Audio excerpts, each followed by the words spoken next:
Dentro de los procesos que se siguen contra Chiquita Brands y Dole, hay un asesinato que es el del sindicalista Mauricio Tapia Llerena, en la zona bananera. Tengo entendido que en ese momento usted ejercía comandancia en esa área de operaciones. ¿Usted tuvo que ver algo con el asesinato de este sindicalista? Bueno, la verdad directamente no tuve nada que ver con ese asesinato, pero lo que sí sé fue que sí se asesinó en la zona bananera, que era un sindicalista de Chiquita Brands. Esa persona la ejecutó alias 57, quien era el comandante general de la zona, y que posteriormente, si no estoy mal, ya se encuentra condenado o está esperando sentencia por ese hecho. Chiquita Brands y Dole, ¿le consta a usted, hacían aportes a la organización paramilitar a efecto de poder ejecutar este tipo de operaciones? Correctamente. ¿Sabe usted la cuantía y la forma como se estaba haciendo y qué personas eran las que recibían esos dineros o por lo menos quienes negociaban esos acercamientos entre Chiquita Brands, Dole y la organización paramilitar? Bueno, hasta donde yo tengo entendido, Chiquita Brands en ese entonces le hacía un aporte de 120 millones de pesos a las autodefensas. Esos aportes lo hacían ellos entre los enviados de esas empresas con el jefe paramilitar Darío Alaino Escopeta en la ciudad de Barranquilla. ¿120 millones anuales o mensuales? Mensuales. ¿Esos dineros cómo se recogían? ¿Los enviaban acá, los consignaban a través de otras organizaciones o fundaciones o algo así? No, esos dineros los pagaban en efectivo. Esos aportes, las personas intermediarias llevaban esos aportes en efectivo. En unas declaraciones que también estuve leyendo, que usted da a algunos fiscales de Justicia y Paz, nombra una serie de empresarios del Magdalena y del Atlántico que tuvieron relaciones con los frentes en los que usted operó. Por ejemplo, Juan Manuel Dávila Jimeno. ¿Qué tiene que ver Juan Manuel Dávila Jimeno con la operación paramilitar? Bueno, la verdad es que Juan Manuel Dávila Jimeno, un empresario de Magdalena, quien sus empresas en el Magdalena estuvieron al servicio de los paramilitares. Fue una persona a las personas que le aportó material logístico en ciertas zonas donde yo operé y que se hicieron muchos hechos que fueron ordenados por sus directivos de sus empresas y que posteriormente se asesinaron personas, trabajadores de esa empresa y quien era una de las personas que hacía los mayores aportes a la autodefensa. ¿Usted recuerda el nombre de las personas que fueron asesinadas de acuerdo a su versión por instrucciones de directivo de las empresas de Juan Manuel Dávila Jimeno? Bueno, la verdad es que en el momento ya yo esos aportes los hice a la Fiscalía.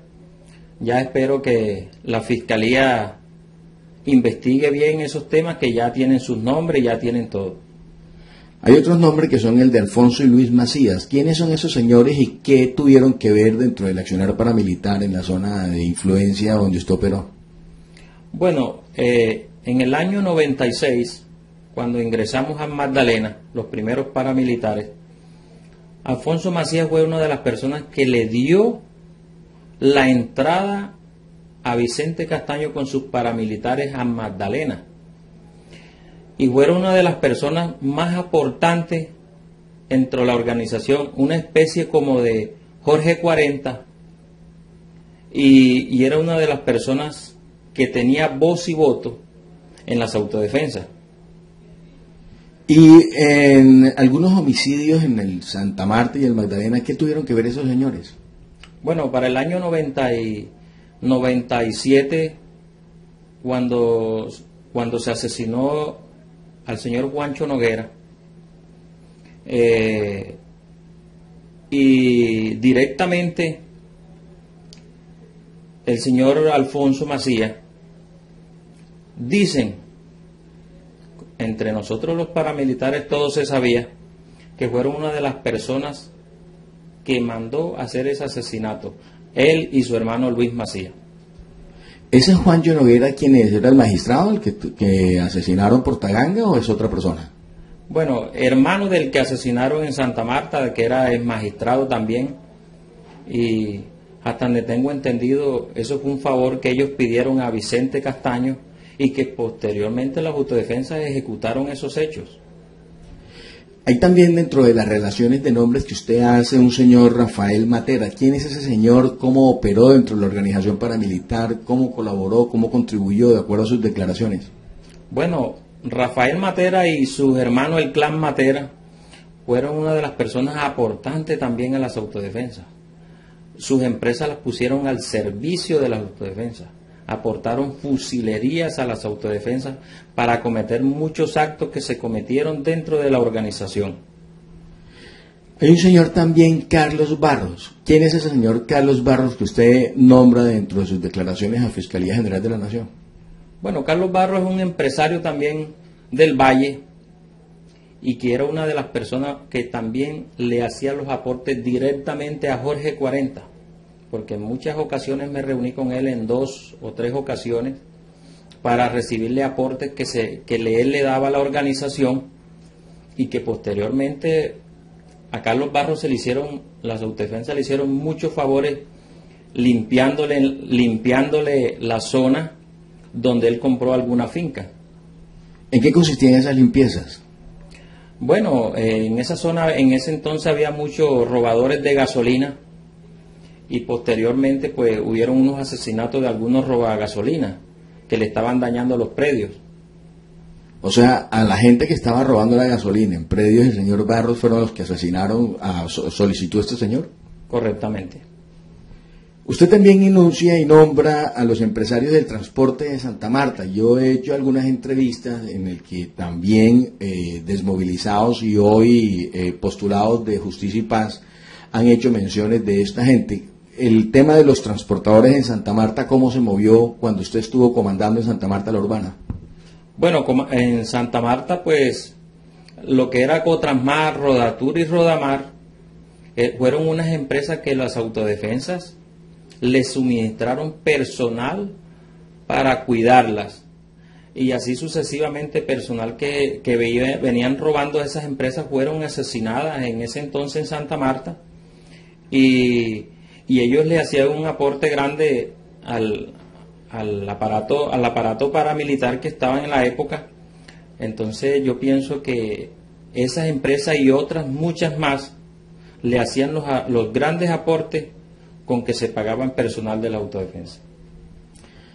En el escenario político, ¿quiénes tuvieron vínculos con ustedes, o por lo menos con usted, en los frentes en que se movieron? Por ejemplo, dentro de la gente que hoy todavía está ejerciendo mando administrativo en alcaldías, o que son políticos de renombre que hasta ahora no aparecen relacionados en los listados de investigados por la Fiscalía General de la Nación.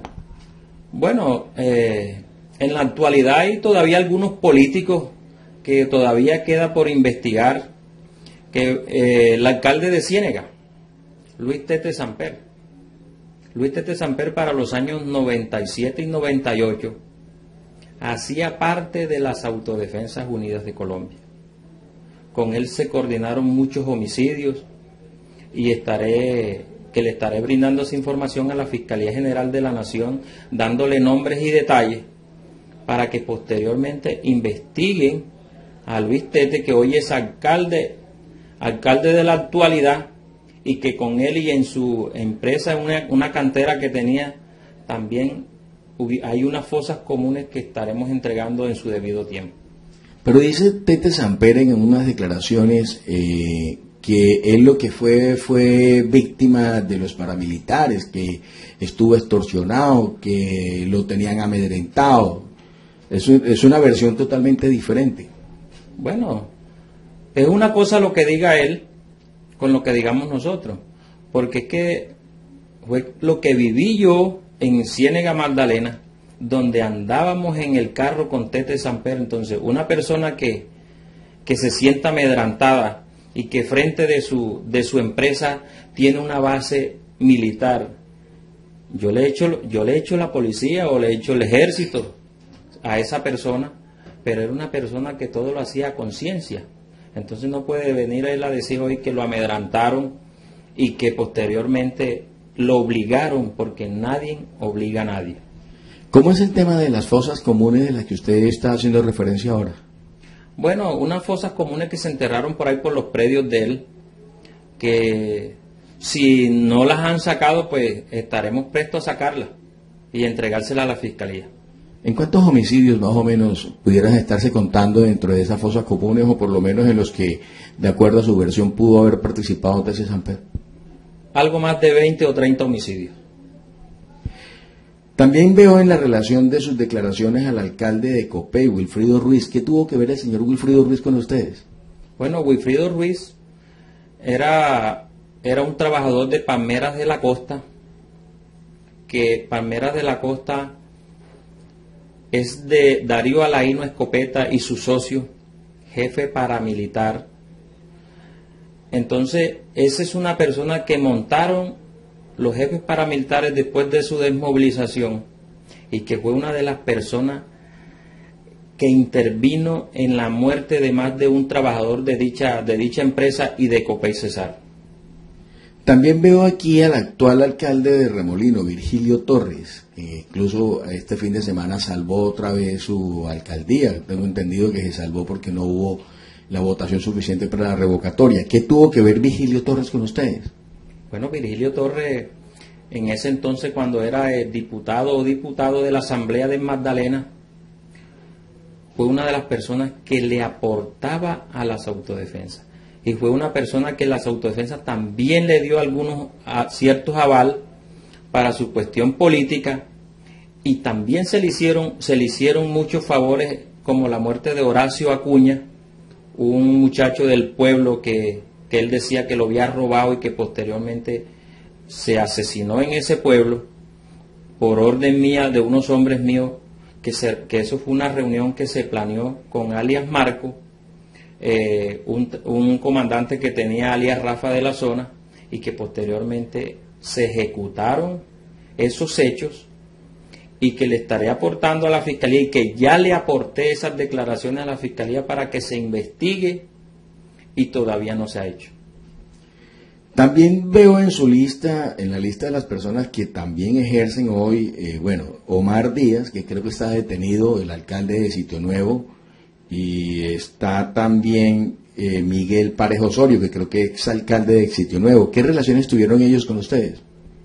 Bueno, Miguel Parejo Osorio, alias Boogie Boogie, fue un miembro de las autodefensas.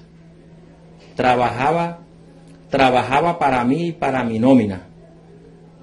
Era la persona encargada en ese pueblo de darnos la información. Era la persona donde se hacían las reuniones en su casa, en el pueblo de Sitio Nuevo. Y posteriormente Miguel Parejo se ejecutaron, como la desaparición de Julio Plata, que todavía se encuentra desaparecido y que vamos a entregar su cadáver en los próximos días con algunos postulados de justicia y paz, y de otras personas que se ejecutaron en ese pueblo por orden de Miguel Parejo, quien daba las informaciones a los paramilitares que estaban acantonados en ese municipio para que posteriormente fueran asesinados. A Omar Díaz también fue una persona que nosotros lo montamos siendo el concejal de ese pueblo, y quien ejerció como presidente del Consejo Municipal. Desplazamos al presidente del Consejo para posteriormente montarlo a él en dicho puesto.